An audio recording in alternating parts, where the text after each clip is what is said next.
I came home early because my meeting in Chicago got canceled last minute.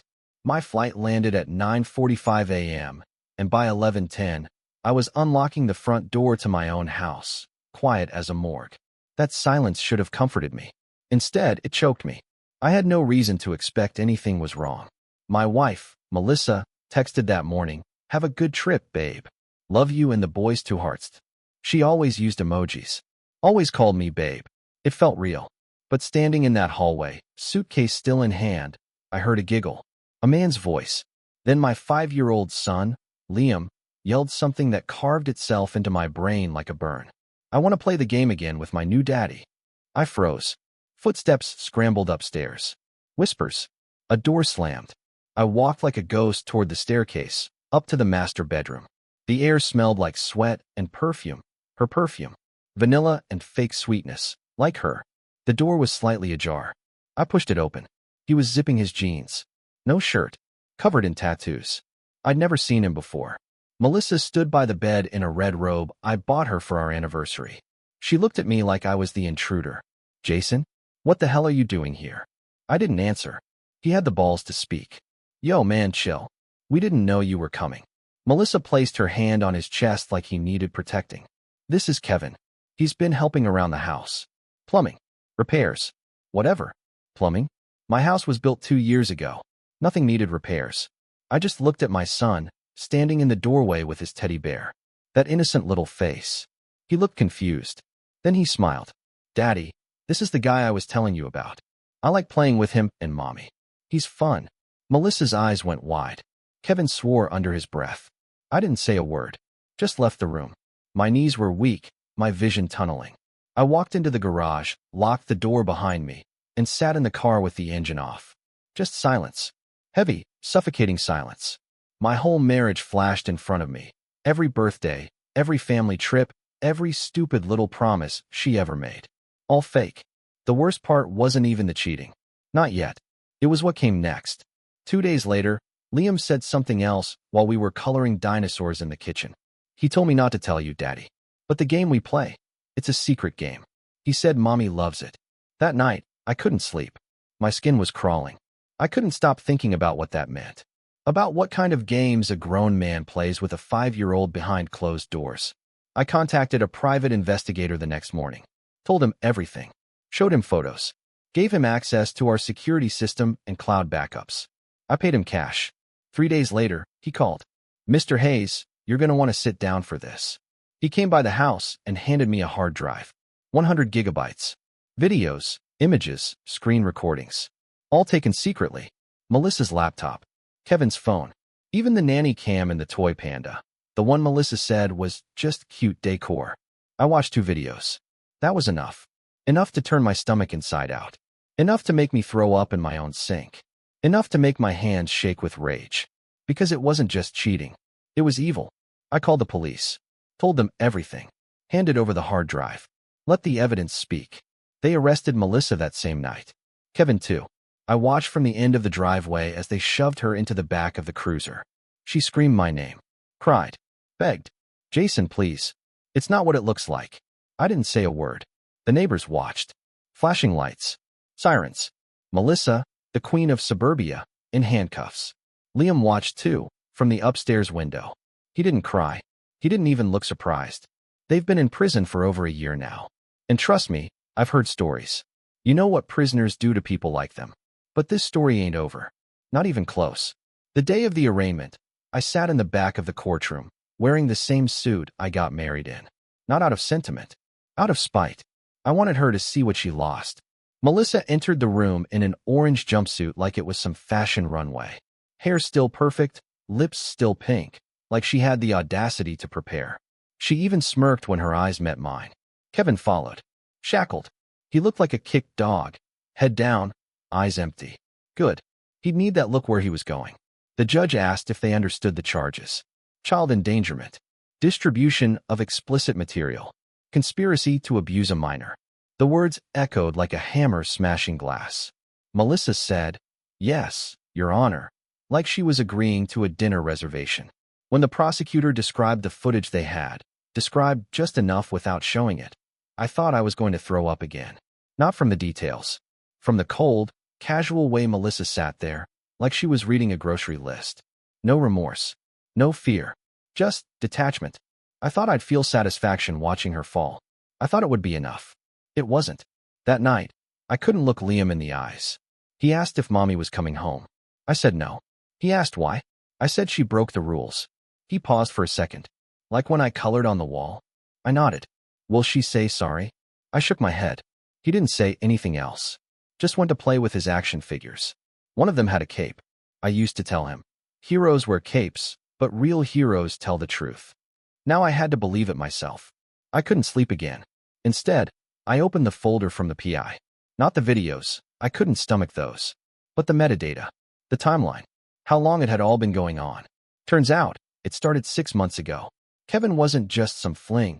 He was her boyfriend. She met him at a gym I paid for. Personal trainer turned home handyman turned molester. Melissa led him around our kids like he was Uncle Santa.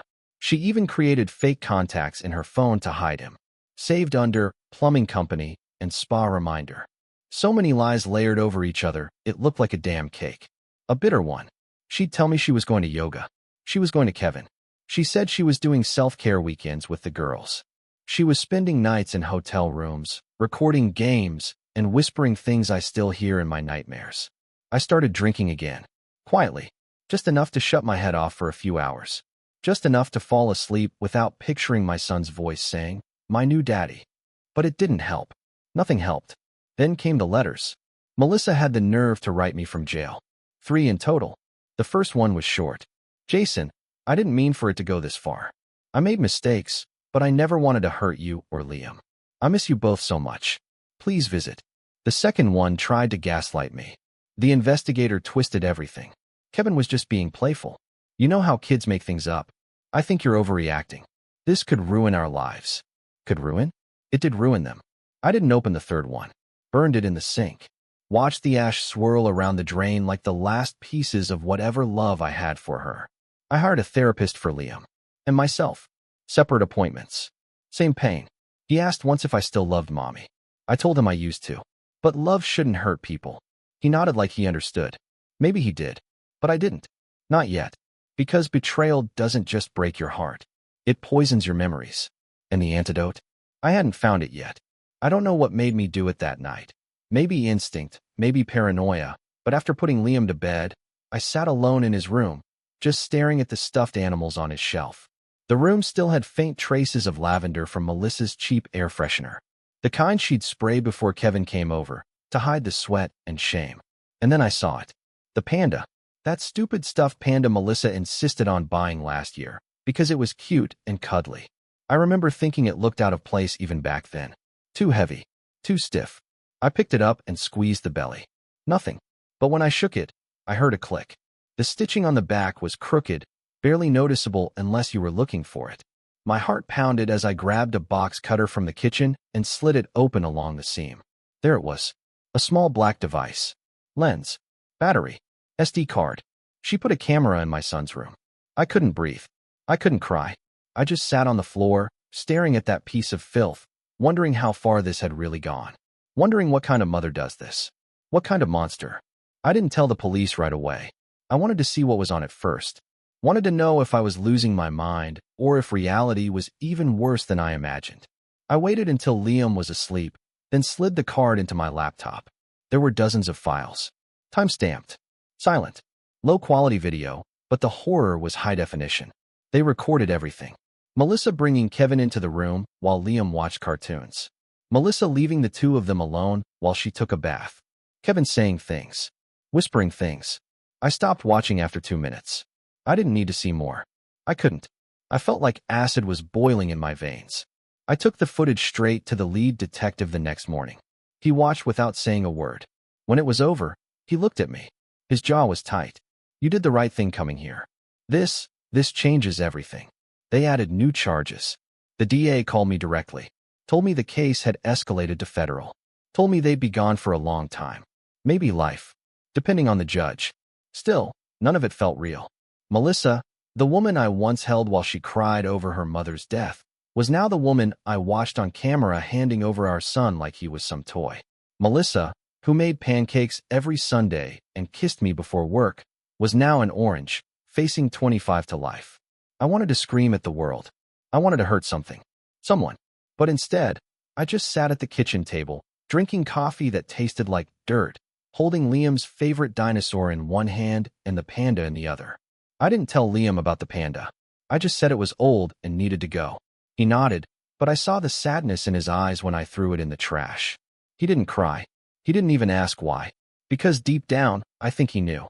He may not understand the details, but kids aren't stupid. He knew something dark had happened in that house.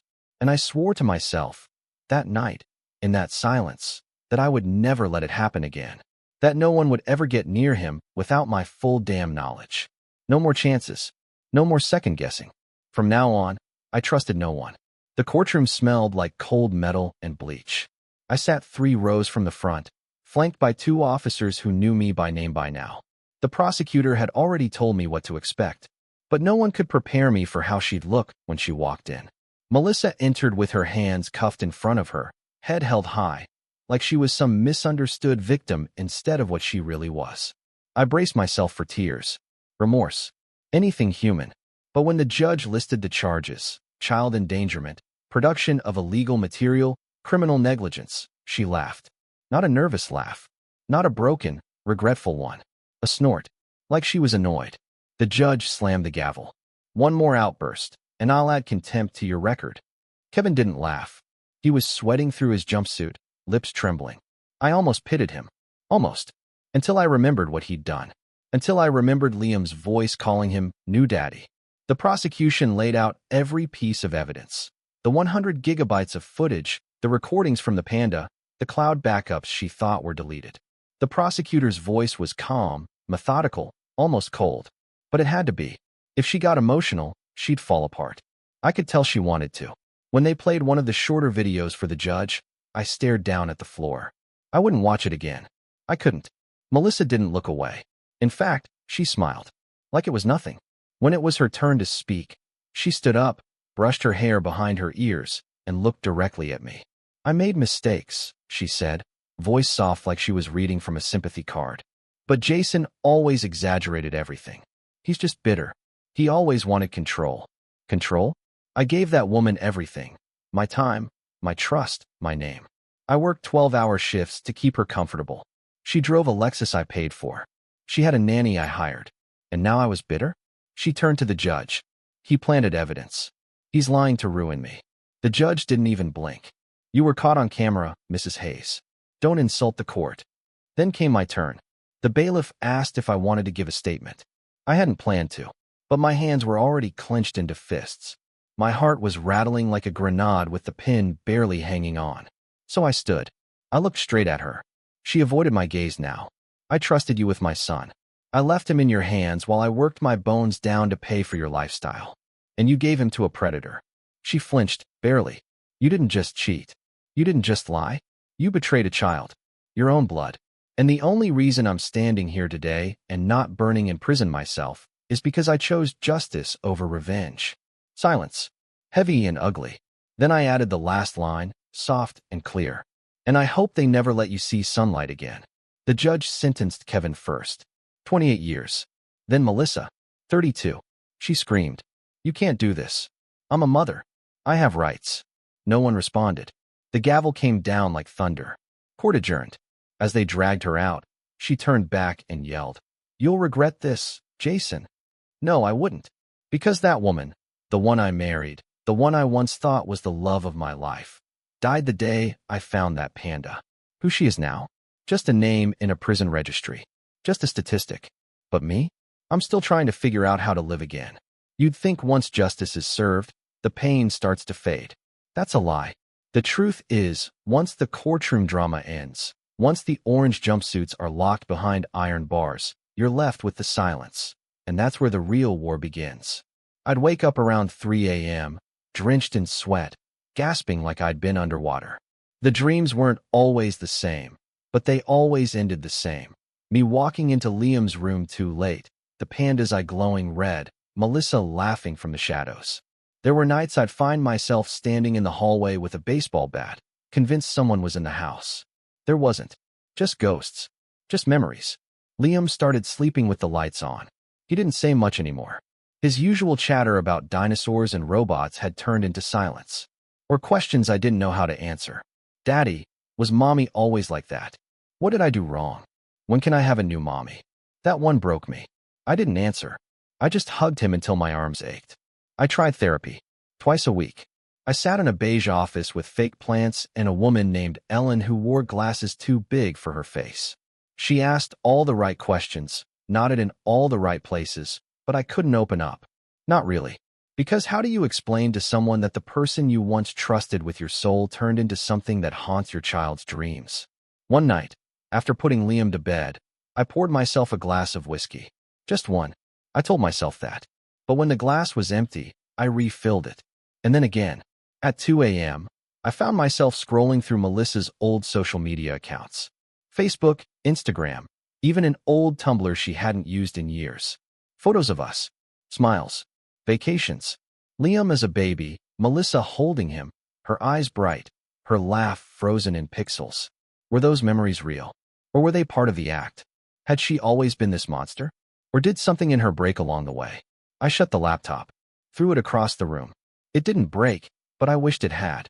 I started going through boxes in the attic after that, trying to purge, throw away anything that smelled like her. Old clothes, letters, birthday cards that now read like jokes. I found one box labeled Wedding in Melissa's handwriting. Inside was our photo album, the one we paid too much for because she said it was once in a lifetime. I opened to the first page. Me in a black tux, her in that ivory dress with the lace back she spent 4 months obsessing over. We looked happy. We looked real. But now, all I could see was the lie. She was smiling at me in that photo like I was her world. Maybe I was, for a while.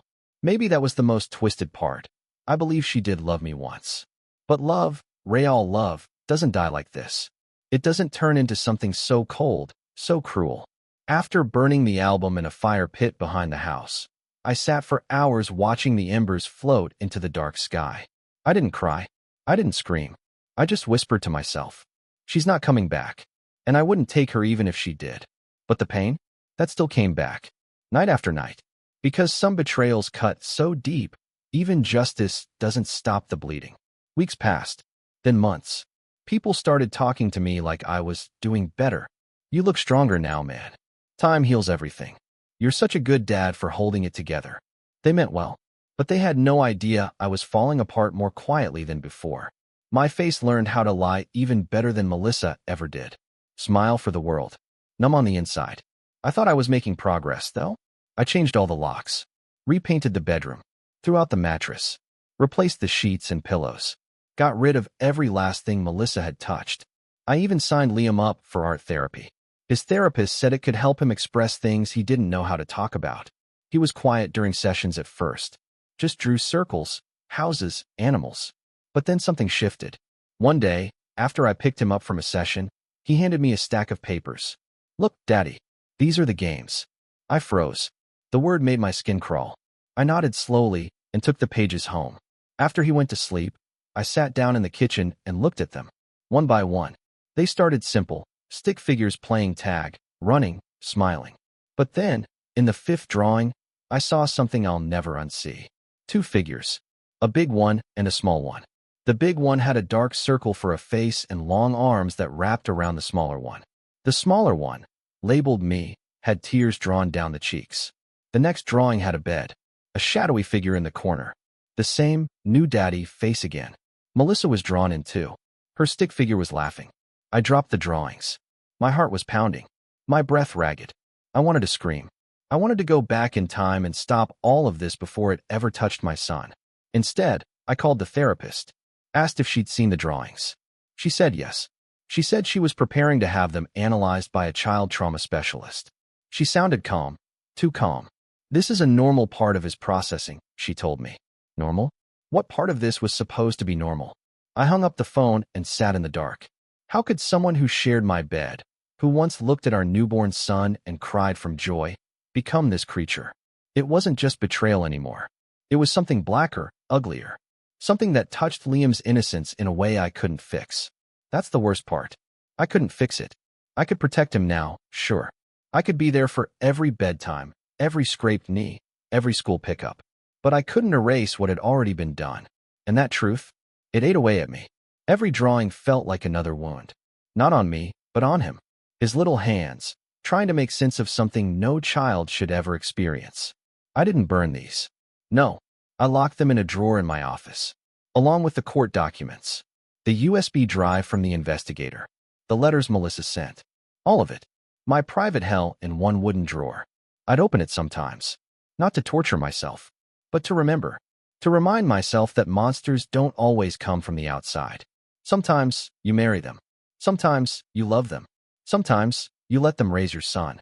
And by the time you realize who they really are, it's already too late. The hardest part wasn't the arrest or the trial or even the nightmares. The hardest part was living a normal life again, because nothing felt normal. Not breakfast, not bedtime, not sitting on the couch watching cartoons with Liam. Everything was painted with that invisible stain. I started avoiding other parents. I couldn't stand the fake smiles at school drop-offs or the casual small talk at birthday parties. They didn't know, and I didn't want them to. But I could feel their curiosity, their stares, the whispers. That's the guy whose wife went to prison.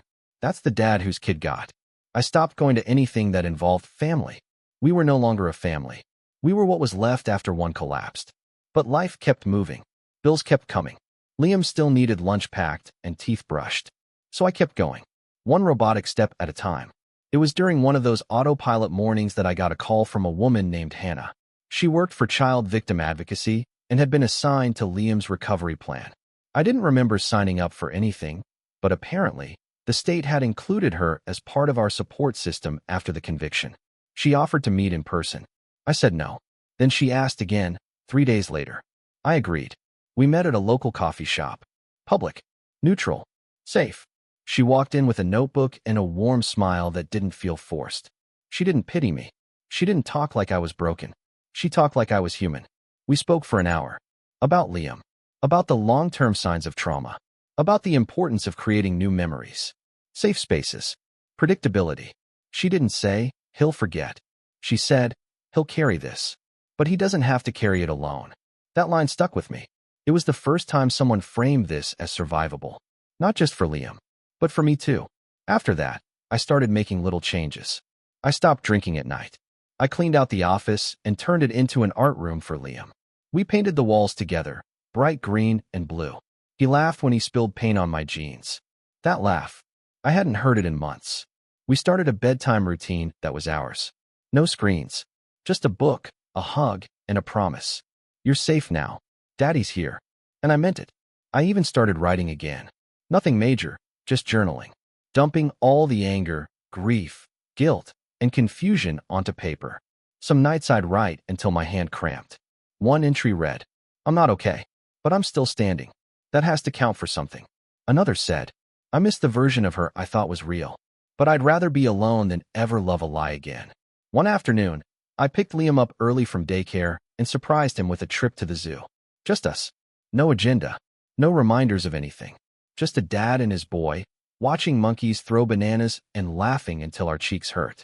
At the end of the day, he looked up at me and said something simple. This was a good day.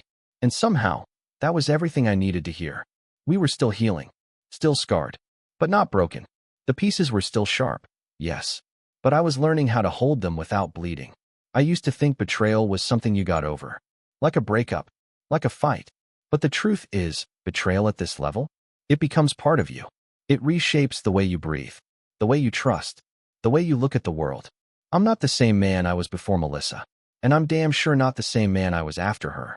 The hardest part was forgiving myself. Not her. Never her. But me. For not seeing the signs sooner.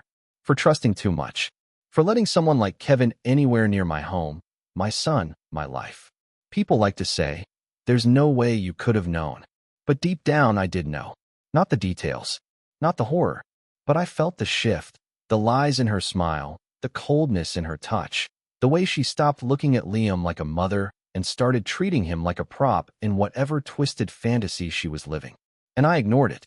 Because it was easier to believe the marriage just hit a rough patch than to imagine the woman I married had become a danger. So what would I say to a man in my shoes? Don't ignore the silence.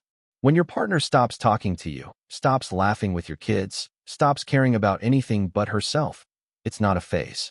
It's a warning. Don't excuse red flags. If you find yourself justifying behavior that makes your stomach twist, stop. The gut never lies. Mine was screaming long before I acted. Don't stay for comfort. Sometimes the devil you know feels safer than the unknown. But safety is not the same as peace. And if you're walking on eggshells in your own home, you've already lost. And if you ever discover what I discovered, don't hesitate. Don't argue. Act. Call the police. Get a lawyer. Protect your children like your life depends on it, because theirs does. It took me months to understand that saving Liam wasn't just about removing Melissa. It was about becoming something stronger, something unbreakable. He needed more than a father.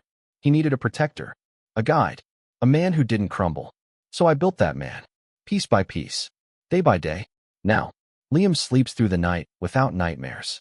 He laughs at knock-knock jokes. He builds Legos and tells me they're skyscrapers for safe people to live in. He's healing, and so am I. Melissa and Kevin are still behind bars. I don't track their prison stories, but I heard from someone on the inside that they're not doing well. Apparently, word spreads fast when you hurt a child. You know what prisoners do to people like that. Sometimes I wonder if she thinks about us, if she regrets it, if she even knows who she's become. But I don't dwell on it long, because every minute I spend thinking about Melissa is a minute I lose with Liam. And I've lost enough already. I won't waste another second. So to any man reading this, any man bleeding silently through a smile, drowning in doubt, you're not crazy, you're not weak, and you're not alone. You're a man standing in the middle of a storm. Grab your kid, grab your strength, and walk through it.